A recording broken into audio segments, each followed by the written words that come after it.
Alo, assalomu alaykum. Va alaykum assalom o'g'lim, yaxshimisiz? Yaxshi, rahmat. 3 yil oldin sizga qizimizni bermay norozi qiluvdik. Hozir qizimni hayoti o'xshamayapti, bizdan rozi bo'ling o'g'lim.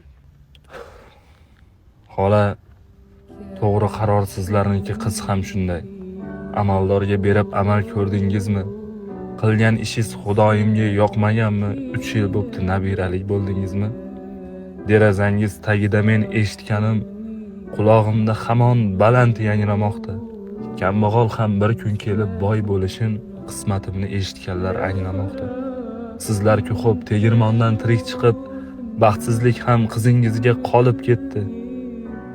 Tegmayman deb hammangizga yalinsa ham og'zi qiyshiq boy bolasi olib ketdi.